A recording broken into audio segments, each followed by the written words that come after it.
এসব কি শুরু করেছো তুমি রাহুল? কেন ডিস্টার্ব করছো আমাকে এভাবে? একবার বলছো বিষ খাবে, একবার বলছো মরে যাবে। তুমি কেন এসব বলছো Rahul? Arjun,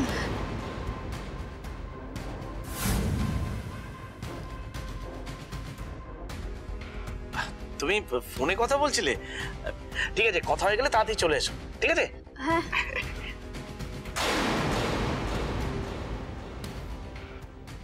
baby baby baby আমার কথা শুনতে পাচ্ছ তুমি? বেবি তুমি এটা করতে পারলে? যে রাহুলকে ছাড়া তোমার এক মুহূর্ত চলতো না, আমার সাথে দেখা করার জন্য সেকেন্ডের হিসেব করতে, রাত্রিবেলা বাড়ির জানলা টপকে একা বেরোতে, যার জন্য তুমি কবিতা লিখতে বেবি। কোন কবিতা?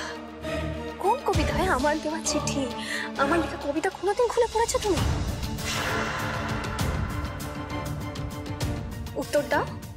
চুপ করে আছো কেন? বলো রাহুল। আমার দাদাকেও কবজা করবে, আবার রাহুলকেও হাতে রাখবে? আমি তো সেটা কিছুতেই মেনে নেব না। দাদা ভাইকে আমি সবটা জানাবো।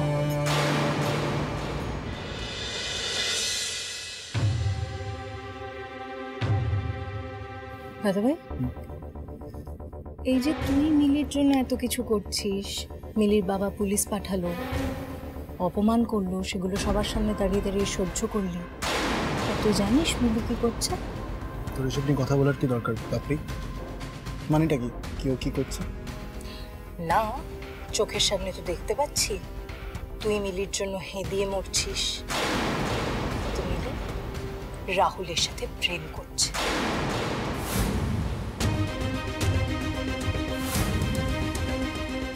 না, শুধু প্রেম করছে বলাটা ভুল হবে। মান অভিমান চলছে ওদের মধ্যে। জিজ্ঞেস করছে যে ওর লেখা কবিতা রাহুল পড়েছে কিনা, ওর লেখা চিঠি রাহুল পড়েছে কিনা, এইসব মান অভিমানের পালা আর কি। পাপড়ি, একটা কথা ভুলে যাস না যে মিলি তোর আর ওই বোকা ক্লাসমেট নেই, তোর বৌদি। যেন মুখ সামনে কথা বলবি। আমার কথা বিশ্বাস না হলে নিজের চোখে দেখবি, চল হাতে নাতে ধরবি, চল।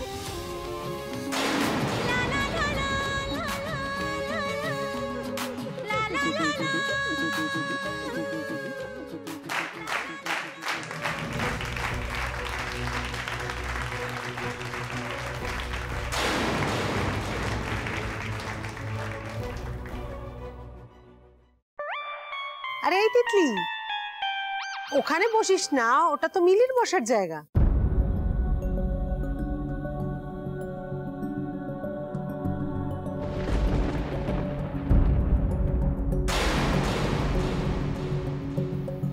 আচ্ছা, মিলি কোথায় গেল? এখনো তো এলো না। আরে মহারাজ কোথায় গেলি বলতো? তাড়াতাড়ি আয়, পরের অনুষ্ঠানগুলো তো শুরু করতে হবে। আমরা কখনো একসাথে ভালো থাকতাম না রাহুল, সুতরাং যা হয়েছে খুব ভালো হয়েছে। আমি ফোনটা রাখছি। না না না না বেবি, না বেবি, ফোনটা রেখো না। এক মিনিট দাঁড়া, আমার কথাটা শোনো আগে। আচ্ছা আচ্ছা ঠিক আছে, তুমি 30 সেকেন্ড কথা বলো আমার সাথে প্লিজ। তোমার বিয়ের কষ্ট ভোলার জন্য আমি কম ড্রিঙ্ক করিনি বেবি, অনেক ড্রিঙ্ক করেছি। তবু না এই কষ্টটা থেকে নিজেকে ওভারকাম করতে পারছি না। আমি বুঝতে পারছি তোমাকে না পাওয়ার কষ্টটা এইভাবে ভোলানো যাবে না। তোমার ভালোবাসা কেপ মি অ্যালাইভ বেবি। তুমি অন্য কারোর হয়ে গেলে আমার তো জীবন রেখে কোনো লাভ নেই। আমাকে সুইসাইড করতে হবে, বিষ আমাকে খেতেই হবে। Rahul, listen to me, please এইসব চিন্তা মাথা থেকে বের করো। আমাকে অকারণ অশান্তি দিও না প্লিজ। রাহুল, তুমি ভালো থাকো, সুস্থ থাকো, আর প্লিজ আমাকে আমার মতো ভালো থাকতে দাও।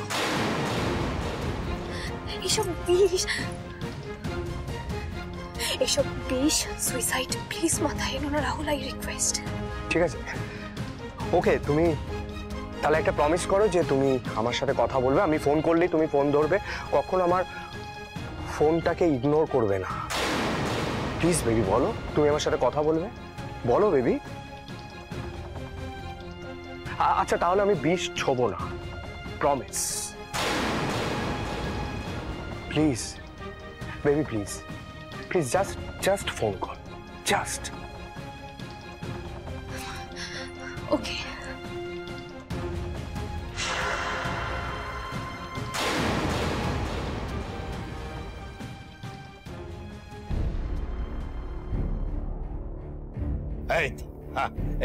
আরে বস বস, কোথায় চিঠি এতক্ষণ? শোন, আমরা এবার অন্তাক্ষরী খেলব। হ্যাঁ, মানে ছেলেদের একটা টিম আর মেয়েদের একটা টিম।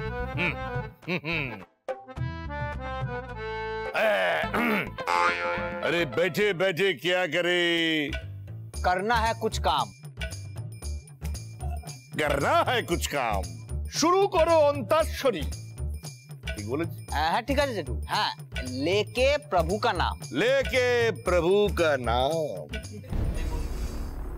মিলি তুমি आई কোথায় আছে? বলে করে এক্ষুনি শুরু করবো।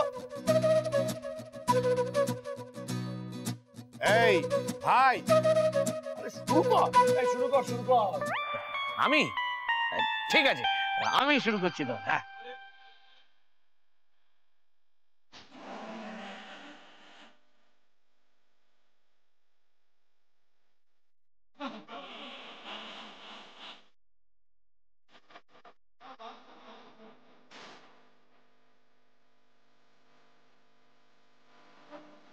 জোরে কিন্তু সবাই আসছে না গান গাইতে।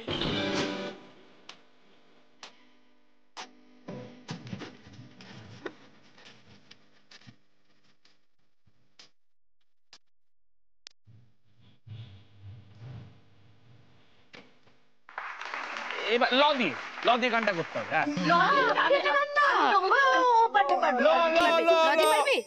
তুই গাইবি? লাল দুপাট্টা। চল চলো চলো চলো।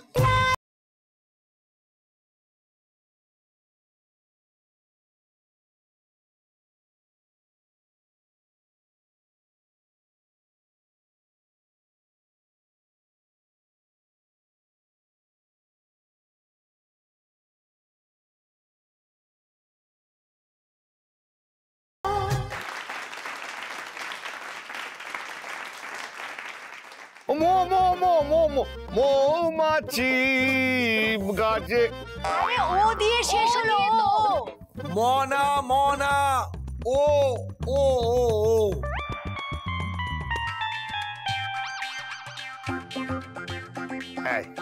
হ্যাঁ বল বল বল কি? আরে ও দিয়ে শেষ হলো। ও ও गानটা শুরু করো। ও এক, ও দুই, ও তিন। এই হেরে গেছে।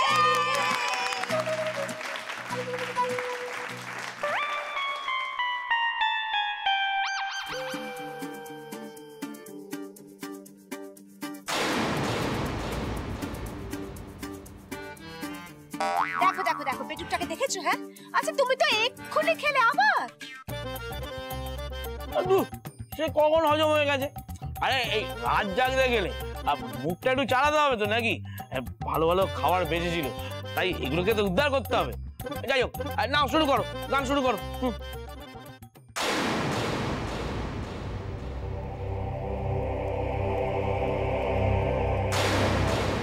আমার কষ্ট হচ্ছে অর্জুন, আমার কার্চের এঞ্জেলের থেকে কথা লুকোতে, কিন্তু কেন জানি মনে হচ্ছে সত্যিটা শুনলে আপনি কষ্ট পেতে পারেন। বৌদি বৌদি বৌদি, চলো না নাচবো। হ্যাঁ চলো না, এসো। আমি নাচতে পারবো না প্রিয়াঙ্কা, জেদ করিস না। আমি নাচতে পারি না।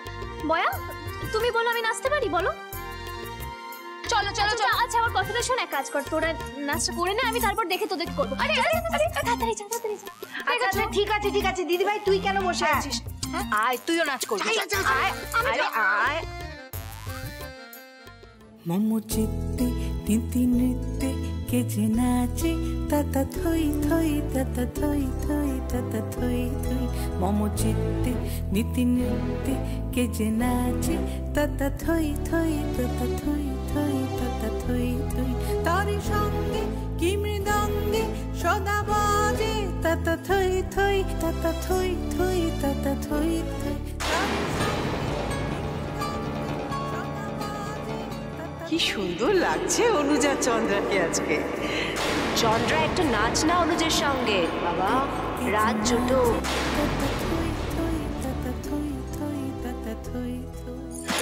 কি হচ্ছে চন্দ্রা? কি হলো মা? কি হচ্ছে? আমার বিয়ের আসরে তো অনুজ ছিল, ছিল তো, হ্যাঁ ছিল। আজ তো ভাইয়ের বিয়েতে মা, অনুজ আসবে না। চন্দ্রা, প্রিয়া, আয় তো এদিকে, আয় আয় আয় আয়, ওর ঘরে নিয়ে যা। চন্দ্রা, অনুজ আসো না কেন? চলো দিভাই, শোন মা, শোন, জুজু তোকে ডাকছিল রে।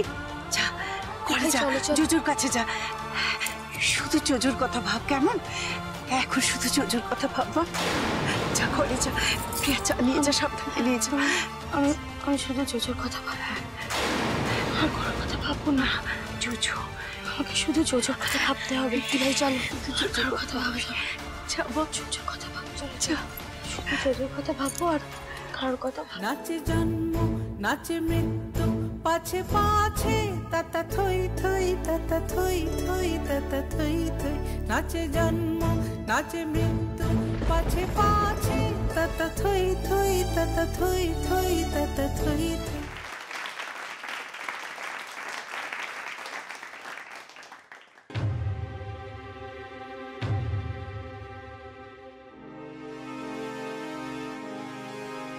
মিলি সত্যিই রাহুলের সাথে কথা বলেছিল? হ্যাঁ বলেছিল, এতদিনের রিলেশনশিপ ছিল, কোনো দরকার থাকতেই পারে। সব দরকার তো আর আমি বুঝবো না। ও জেঠু, নাচের বেলায় কিন্তু বৌদি খুব ফাঁকি দিয়েছে, এবার কিন্তু কিছু একটা করতেই হবে। হ্যাঁ এটা কিন্তু ঠিক। আরে তোদের বাসর আর তোদের তো কিছু একটা করতেই যাবে। অর্জুন না ওই টাম্বেল টাম্বেল নিয়ে কিছু খেলা একটা দেখিয়ে দেবে। তুই তার আগে কিছু একটা কর না। তোমরা সবাই কত কিছু পারো গো, আমি তো কিচ্ছু পারি না। ওই যারা কিছু পারে না তাদেরকে কি যেন বলে, অষ্টরম্ভা। এই মেয়েটাই নিজেকে মিলিমায়ের বন্ধু বলে কত বাড়াবাড়ি করেছিল রাহুল দাদার সঙ্গে বিয়ের সময়, এখন কেমন অসভ্যতা করছে। এই অষ্টরম্বার কি আছে? কি জানো তো মিলি, আমাদের মতো মধ্যবিত্ত পরিবারের মোটামুটি সব পরিবারেই তুমি একটা করে গীতবিতান, খাটের তলায় একটা পুরনো হারমোনিয়াম আর একটা তবলা পাবেই পাবে। আর আমরাও ছেলে মেয়েদেরকে কেউ আশা, কেউ লতা, কেউ সৌরভ গাঙ্গুলির মতো খেলোয়াড় বানাতে চাই, কেউ গায়ক বানাতে চাই। আর এই করতে করতে না মানে আমাদের ছেলে মেয়েরা কিছু না কিছু শিখেই যায়। আর তাই এমন একটা পরিবারে জন্মালে তোমাকেও কিছু না কিছুতে ভর্তি করে দেওয়া হতো। হ্যাঁ দেওয়া হতো বলছিস? কি দেওয়া হবে? হ্যাঁ বিয়েটা মিটুক না, ওই গানের স্কুলে ভর্তি করে দেবো, মাস্টারের কাছে গান শিখবে। আর প্রিয়াঙ্কা তুই জানো কোথায় নাচ শিখিস? যেখানে শিখিস সেখানে আমি ওকে ভর্তি করে দেবো। হ্যাঁ মানে নাচও শিখবে, গানও শিখবে, দুটোই শিখবে, কিন্তু মাইনে আমি দেবো। হ্যাঁ আমি সবচেয়ে ভালো মামা হব। আমার বাবা কেন এমন হলো না ঠাকুর? বাবার জন্য তো আমার খুব মন খারাপ হয়, বাবা বোঝেই না। তবে জেঠু, তোমার ওই ময়হস্যি লয়হস্যির কিন্তু একটা দারুণ ট্যালেন্ট আছে, যেটা আমরা কিন্তু হাজার শিখেও পারবো না। বাবা, এই তো আমাদের পাপড়ির মুখে প্রথম মিলি প্রশংসা শুনলাম। হ্যাঁ প্রশংসা করার মতোই তো ছোটকা। মিলি, তুই যে কলেজে কবিতা টবিতা পাতার পর পাতা লিখে যেতিস, আমরা তো তখন ভাবতাম তোর নোবেল প্রাইজ বাঁধা। বাহ, তুমি কবিতা লেখো, দারুণ ব্যাপার। তাহলে আজকে আমরা একটু কিছু শুনি। না না, সেরকম কিছু না। আসলে আমি যা যা মনের কথা বলতে পারতাম না সেগুলো লিখে রাখতাম। এখন তো সেই ডায়েরিও নেই, তাই না বলো ভাইয়া? আরে বাবা মিলি, শোনা না, কিছু না কিছু তো মনে আছেই, নাকি এই সেই সব কিছু অন্য কারোর জন্য? না মানে যার ফোন টোন আসে, ফোনে আলোচনা করিস, তার জন্যই আর কি। তুমি যে লেখালেখি করো কখনো বলনি তো? যাই বলো, একেবারে রাজ্যটক জুটি। আর অর্জুনের কথা বল, হ্যাঁ কি সুন্দর হাতের লেখা ছিল, মুক্তোর মতো। হ্যাঁ, আর লেখার হাতটাও খুব ভালো ছিল। কি না, পড়াশোনা তো খুব ভালো ছিল। হ্যাঁ কি মা বলো, চুপ করে আছো কেন? আরে মাধ্যমিকে র্যাঙ্ক করেছিল তো। তারপরে বড় খোকা, আবেগে ভেসে গিয়ে এই সমস্ত তুই কি বলছিস বলতো? চুপ কর।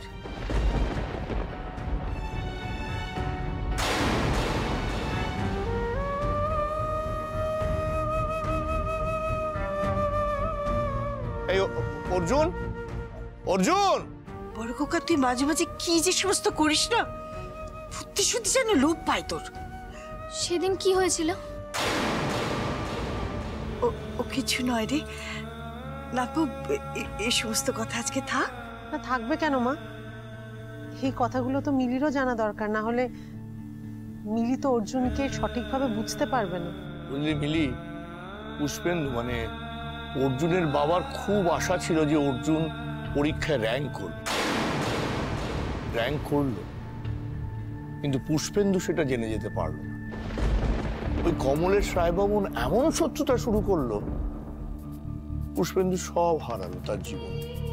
তারপরে যেদিন অর্জুনের রেজাল্ট বেরোলো, সেদিনই অর্জুনের বাবা অর্জুনকে ছেড়ে চলে গেল চিরদিনের মতো।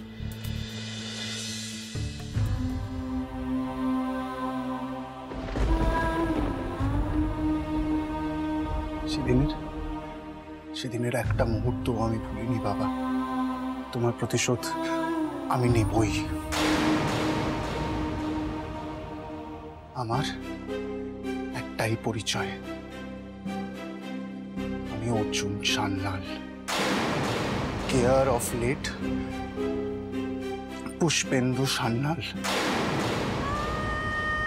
আমার একটাই কাজ, কমলেশ রায় বর্মনের সর্বনাশ করা।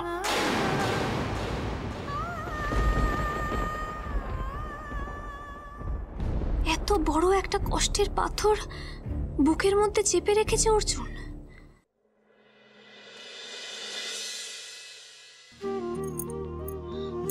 ও বয়া, তুমি সত্যি গ্রামের বাড়ি চলে যাবে? তাছাড়া আর কি করব? আমি তখন ঝাড়া হাত পা নিশ্চিন্ত হয়ে গেছি। কিন্তু তুমি চলে গেলে বাবার কি হবে? আমি জানি বাবা তোমার সাথে যে বিহেভটা করেছে খুব খারাপ করেছে বয়া, সেই জন্যই তোমার বাড়ি যেতে একদম ইচ্ছে করছে না। কিন্তু তোমার মিলি মায়ের মুখের দিকে তাকিয়ে অন্তত যেও না প্লিজ। তুই কোন ধাতু দিয়ে গড়া রে মা? হ্যাঁ, তুই তো একেবারে মায়ের মতো হয়েছিস। বাবা তো তোর দিকে ফিরেও তাকালো না, অথচ ওই বাবার জন্য তোর মনটা কাঁদছে। আমার মিলিমা কষ্ট পায় এমন কোনো কাজ আমি করব না। তুই ভালো থাকিস মা, একদম চিন্তা করিস না, কেমন? সাবিত্রী দি, হ্যাঁ আপনি এখন চলে যাচ্ছেন নাকি? হ্যাঁ, এখন তো বউ ভাতের অনুষ্ঠানই শেষ হয়নি, আপনি এখন চলে যাচ্ছেন মা? হ্যাঁ, আর কটা দিন বরং থেকেই যান না। না না, আসলে আমার তো দেশের বাড়ি যাওয়া হচ্ছে না, আমি ও বাড়িতেই ফিরে যাচ্ছি। কাছেই তো রইলাম, যা আশা তো রইলই। হ্যাঁ হ্যাঁ নিশ্চয়ই। আমার মেয়েটাকে আপনাদের হাতে তুলে দিয়ে গেলাম, ওকে একটু দেখবেন। আসি আসি মা।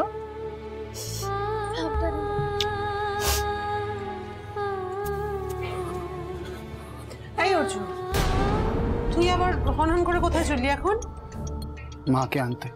মা বলেছিল বিয়ের সময় থাকবে না, কিন্তু কিন্তু বিয়েটা তো মিটে গেছে, এখন আমাকে মাকে আনতেই হবে। তোর মার যা রাগ, দেখ আবার আসি কিনা। রাগ করলে করবে, কিন্তু আমাকে তো মাকে আনতে হবে। আমি যাচ্ছি।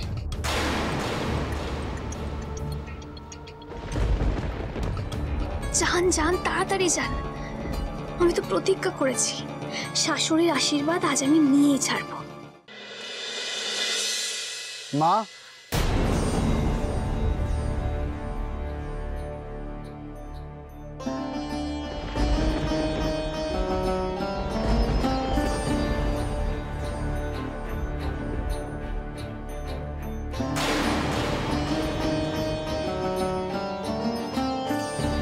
মা এবার বাড়ি চলো। কাল বিয়েটা মিটে গেছে, বাসর ঘরের মজা হয়ে গেছে, আর আজকে মায়ের কথা মনে পড়েছে, তাই তো? তা আত্মীয় স্বজনরা বুঝি খোঁটা দিচ্ছে তোকে? ছেলের বউ বাড়ি নিয়ে এলো, আর বউ আসতে না আসতেই মাকে তাড়িয়ে দিল, এইসবই কথা বলছে নিশ্চয়ই। মা এসব কি বলছো তুমি? আমাকে প্রশ্নটা না করে নিজেকে প্রশ্ন কর বাবুই। মা চুপ, আর একটাও কোনো কথা নয়।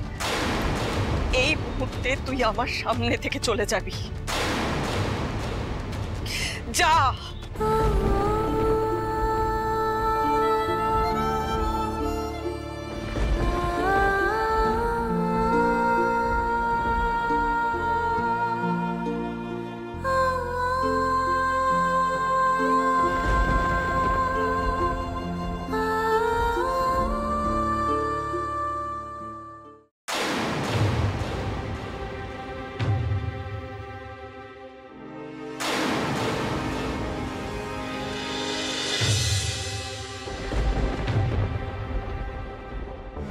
কি করছো তুমি এখানে?